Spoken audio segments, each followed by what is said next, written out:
26 minutes to the top of the hour here on the Super Morning Show on Joy 99.7 FM. Good morning, Anymore, Ben Achinabrintio and Raymond Aqua. Good morning. Name, you didn't mention morning, it, Daniel. I didn't mention anyone's name. Because the name is long, no, you didn't mention it. Oh, you are discriminating. You are casting insinuations about your discrimination. Alleged discrimination. You know what to say. Why did I even say that word in the first place? Yes. Anymore, do good morning. Oh, you see, you let out the F4 part. It's okay, Raymond. It's okay. You know what? I think that the only thing we can say is thank you to the almost 100 people who joined us for the Adan trip, the Treasure Island trip. Yeah. 2 buses, so excited. And I mean, the water itself anymore was so sublime.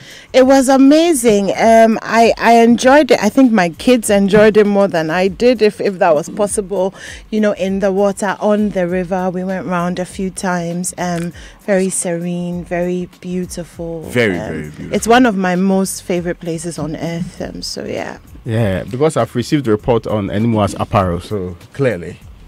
But let me say good morning. No, let me say a good morning to Elvis of MTN who joined us, and Nanado Dankwa of Invest I Capital. He's 2 names short of the president. For a second, I thought Kufa. I was just going right? Ake Kufa. So Nanado Dankwa of Invest I Capital, and all the great people who joined us, and all our sponsors, all the people who helped us. I mean, it was so great having all of you on. And obviously, to Kofi Ansah for organizing, for being the cheerleader, for like instigating the fun.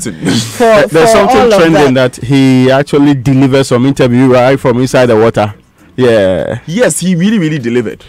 Okay, so I could talk about this for hours, but anymore, Ghanaian Times. Okay, on the front page of the Ghanaian Times, leaked tape saga for Ampa for 2 others charged. GJA calls for prosecution of Owusu Bempa. 2 grabbed for assaulting policeman. Assault of 3 Ghanaian Times journalists. Prosecute errant policeman. Shraj demands as police promise to take action. That's the front page of the Ghanaian Times. Okay, on the front page of the Daily Guide, AG to decide fate of Ofosu Ampofo. He's charged with conspiracy to kidnap and threat of harm. We also have GJA, West African Nobles Forum, condemn attacks on journalists. Then Charles Bisu interrogated by police CID. On the back page, Stars call up motivation for local players, Ahimfo. Then also a CAF Confederation Cup campaign over for Kotoko. So that was the Daily Graphic, right? Sure. Yeah, Raymond. And from the graphic, let's move on to the BNFT's reporting this morning. CD inflation give BOG headache on policy rate decision, and we are ready to work with government to combat smuggling. That's according to industry. There's one about $25 million US, and we told you this before, being paid monthly for unused power. And we also give it the indication that we have cancelled all those contracts previously. On the front page of the Daily Statesman, farewell Kwabena Inketia, Moses of African music. Ghana jobs for Ghana's oil cabinet agrees downstream indigenization policy, and power outages to end from tomorrow, Amewu assures Parliament. The New Crusading Guide, Chamber of Pharmacy to build pharma industry park here. Then also massive demo hits Shanzi mining over deaths of 61 miners. Afenyo Markin still in the news. Afenyo Markin lauded for principled stance, and this is in the issue of the UEW impasse, and also bigger than the previous one is Minister solves UEW impasse. Others, Afro Broni to reinstate dismissed lecturers and also pay compensation. I also have here Ghana signs 40 million euros agreement to promote investment and job creation. Okay, there's not much at the back page. Now, the Daily Dispatch is reporting this morning 10 hours of Dumso daily starts, and President's pending law to curb vigilantism. Convention is proposing that there should be an executive order, which might be better. Anyway, but VIP, Baumia, and the arrest of the weak city. There's an article you should be reading in the Daily Dispatch this morning. Okay, on the front page of the Daily Guide, Baumia talks Ghana-India business. CID charges 3 NDC gurus over leaked tape. Otunfor launches 20th anniversary, and cop beaters arrested. People will flee Ghana. That's according to Mugabe. Gold Street business. Currency speculators moving on to CD. Then Ghana benefiting from hedged gold prices. Okay, also we have uncertainty, disruptions grip businesses as power outages return. Now, the finder is reporting this morning, and calm has been restored at UW. Strategy is demanding arrest and prosecution of police officers who assaulted journalists. There's one also from government who is condemning this particular incident. Those are the stories the finder is reporting this morning. Finally, from me on the front page of the Herald, regional minister awarded 50 road contracts to himself. Ken Ejapon angrily reveals animal farm management as GCB Bank exposed, and education minister plotting cover-up at UEW. Now, let me bring the very last one from Chronicle, and it's reporting this morning. Murder of the Gapoha manager, produce sperm test of suspect, cause others police forensic science lab, and Charles Bishu surrenders to police. There's one on cabinet policy for creation of jobs.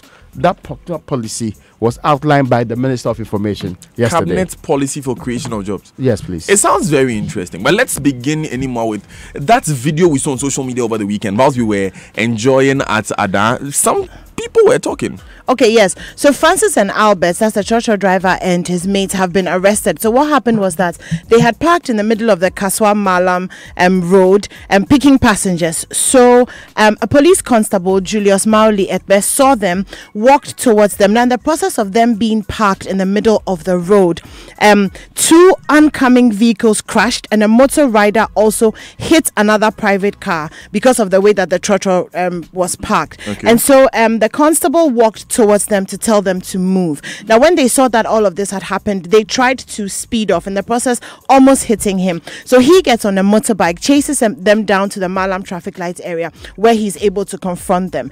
In the midst of confronting them, they begin to assault him. And you've seen the video, so we know what happens. They gave him a sound beating, as is being reported by the Daily Guide. Now, what has happened with that story is that these two men, the tractor driver and his mates, have been arrested. They've been provisionally charged with 4 counts, including conspiracy to commit a crime, assault on a public officer, causing damage to police accoutrements, and obstruction. And so that is going to be followed up. So that's what happened with that story. In the meantime, you remember that last week we spoke about the 3 Ghanaian Times journalists. Now, Shraj has released a statement, Mr. Joseph Whittle, and he is asking that this case be taken very seriously. He said that the errant policemen should be prosecuted in court instead of being subjected to internal disciplinary inquiry to deter others and to reassure Ghanaians that the police were not superior to the law. Now, this statement also points out that Shraj has cautioned the Ghana Police Service several times to exercise restraint or to be judicious when handling human beings, but this is not being heeded to. And then also there's another statement that has been released on these issues by the Bureau of Public Safety. Now they are talking about these 3 stories, and the third one is Mr. Kennedy Ejepon's attack, which we'll bring to you a little bit later on. I'll just pick parts of it. Now this one says, and it was to all media houses, it says that the Bureau of Public Safety has observed with grave concern a growing and disturbing trend of mutual disrespect for rights and freedoms and a lack of trust between civil society and the police. It also says that in the light of the foregoing, the Bureau of Public Safety reiterates calls for 1, the establishment of a permanent and independent police complaints body, also urging the police administration to make a bold and categorical statement of the officers and the men, so those who are the police officers who have assaulted members of the general public. And also they are saying that they cannot overemphasize the need to reorient the entire police service members to reconcile and firm their psyche to the tenets of democratic policing. So that's the statement from the Bureau of Public Safety concerning. And it's funny because in a week there have been attacks on the public and then attacks on the police. So definitely a conversation worth having about what's going on between the public and the police, which we are having this morning on the show. But let's continue on that leg, because the GJA and the West African Nobles Forum have also been speaking on these attacks on journalists. Yeah, that is very much so. Afomoni, I think over the weekend, issued a statement in which he condemned specifically Reverend Owusu Bempah, who leads the Glorious Power Ministry International. In the said reportage, the Reverend Minister was insane by some commentary made by one Mugabe Masi, who is a reporter or a presenter on that particular radio station. He stormed the premises of the FM station, demanding to meet the man, according to the report. And in the process, administrator of the station was said to have been manhandled by those who were wielding guns and with Owusu Bempah. In the latest statement by the GGA, they are calling for the immediate arrest of the Reverend Minister, citing a previous instance which happened at Hot FM studios, in which he had gone to the studio, disrupted a presentation by presenters, and they are saying that this is one too many and it should not be entertained. And just also in the light of that has been the statement from the West African Nobles Forum issued by Reverend Dr. K.F. Finn, in which he also moved in on the Ghanaian Times journalists who were assaulted by 3 policemen. They are equally saying that the IGP and the people concerned should interdict these officers to serve as a deterrent that nobody can be a law unto themselves. Now, on this alleged attack on the Ghanaian Times journalist anymore, there is the United Nations Convention Against Corruption actually recommends an external oversight body for the police, so that if there's an independent police complaints commission which is not within the police service itself, you can feel confident. I remember this question came up, that where can you go and report that you will feel confident and that safe. First of all, you will not be victimized, and secondly, the issue will be dealt with thoroughly, appropriately, thoroughly. Exactly. Yes, there'll be no cover-ups. Exactly. But so this is a human rights abuse, right?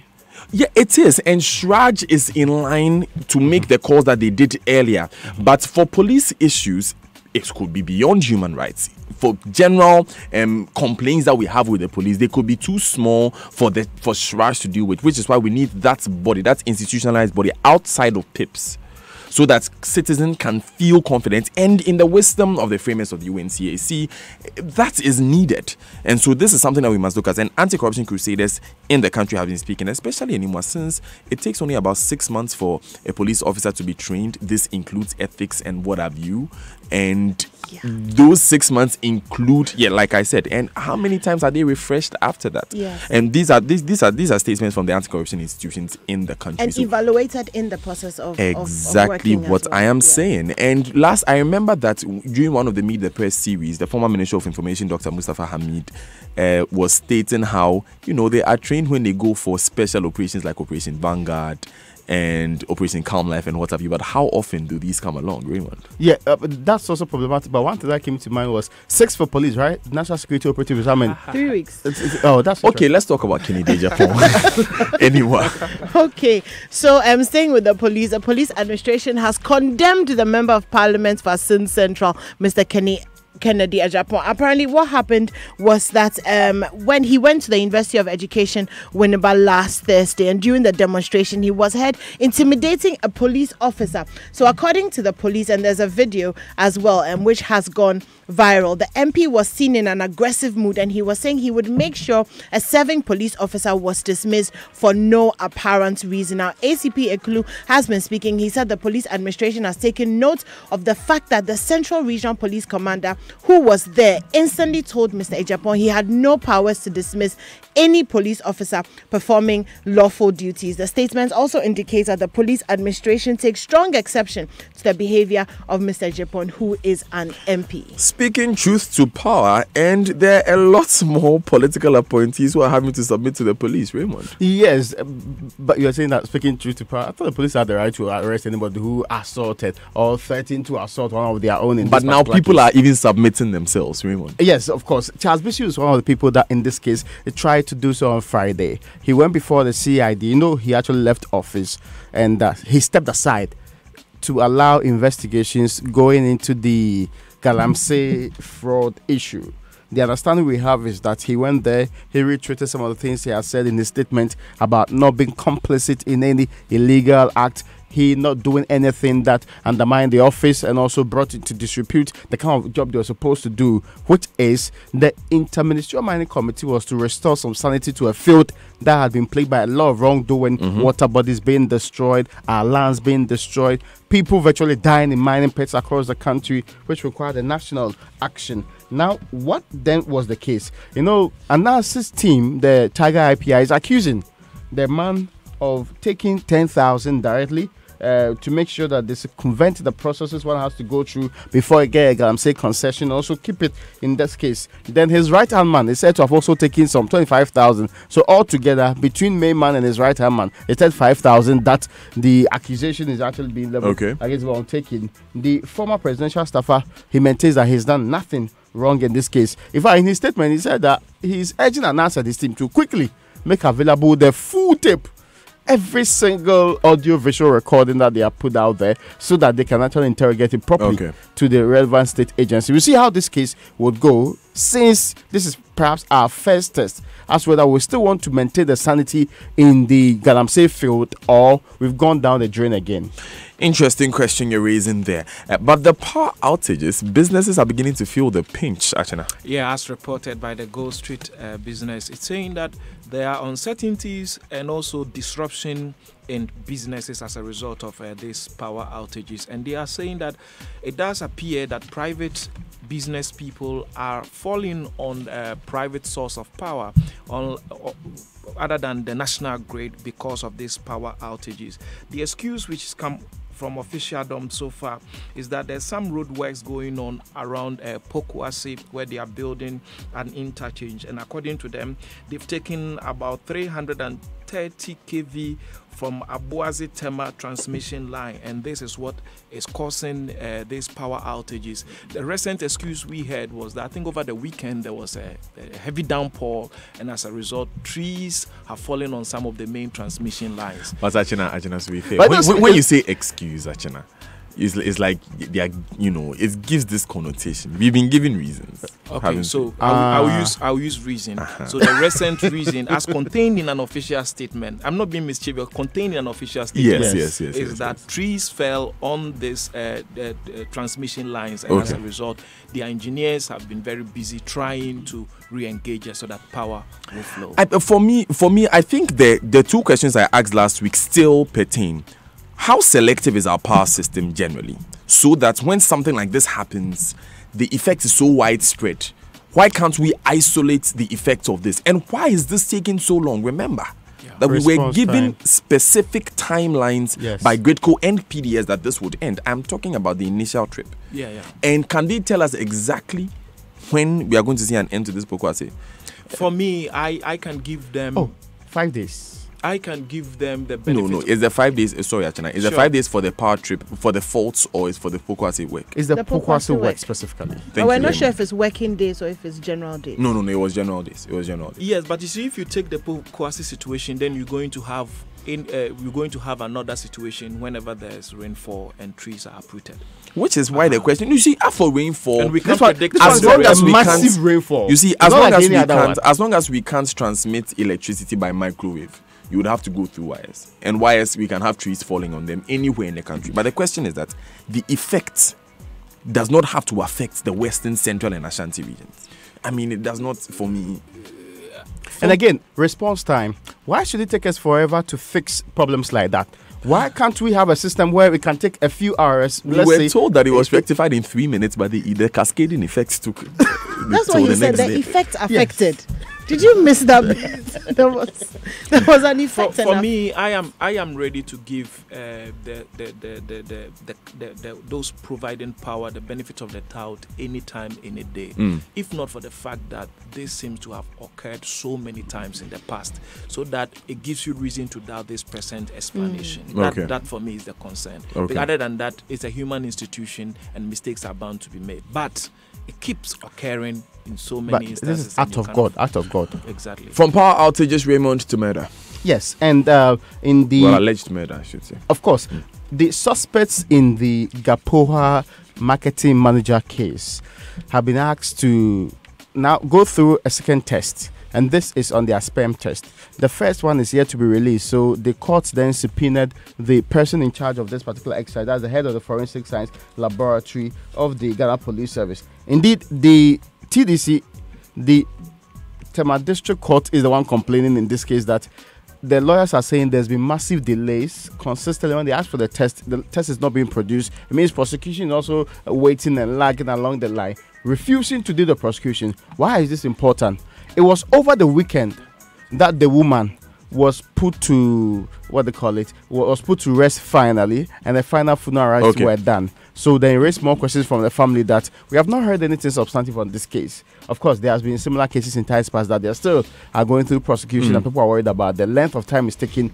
And JB Danko Edu's case come to mind readily. And finally, Ben, let's stay in the court with AG deciding the fate of Ofosu Ampofo. Sure, least we forget the chairman of the National Democratic Congress, Honorable Samuel Ofosu Ampofo, has been visiting the police CID over comments he made allegedly to NDC communicators in which he was secretly recorded.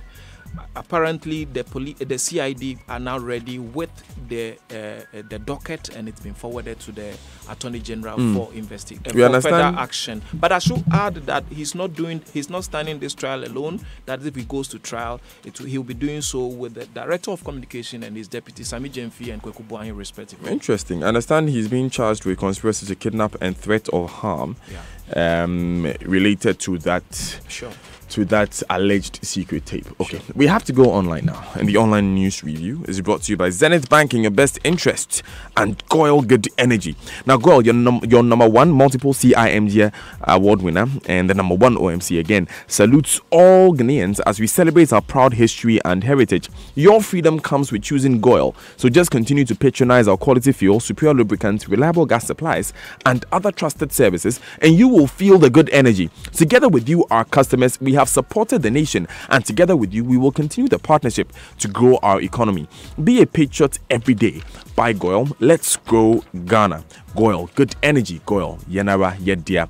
Go light with Zenith Bank. Be that person who makes payments anytime, anywhere, without the need to carry cash. Or that person who lives light because you use a Zenith mobile app to pay bills, top up airtime, effect instant transfers, top up investments, and so much more. Use the Zenith mobile app and be that person. Avoid delays and keep afloat with the simple things in life. Simply sign up for the Zenith Banks or for Zenith Bank's electronic banking solutions today and live light. Go light with Zenith Bank. It's faster and smarter. Zenith Bank, in your best interest. Online news review begins with myjoyonline.com. Uprooted trees and billboards, the cause of the power outages. Achina was telling us that earlier. God will judge you if you don't cook well for the kids. School feeding caterers have been told by Cynthia Mamle Morrison, the Minister for Gender, Children and Social Protection. I was hoping that God's judgment will also include some punitive measures by the ministry, which is hiring them. But of course, you can get the details on myjoyonline.com. Other online stories, thestar.com. AirPods and other wireless headphones could pose cancer risks. Scientists warned. Eesh. Scary. Those who use AirPods, please. You may want to read this on thestar.com. Aljazeera.com. Never seen so much rain. Zimbabweans struggle with floods. The death toll is rising as Cyclone Idai wrecks roads, bridges in Zimbabwe, leaving passengers stranded and villagers isolated. Pray for Zimbabwe. Anyway, so if you enjoyed the Treasure Island trip, you're going to enjoy even more the Nzulezu trip. Yep, you're going to walk on water this weekend. It's for a cool 802 Ghana cities. You can call 0544 336 512 to join us. It's an overnight trip, so you don't want to miss this one. It's really the getaway you've been waiting for. I understand the hotel that we are going to be sleeping in is very, very beautiful, very sublime. So we are going for the BBC News at 7 now.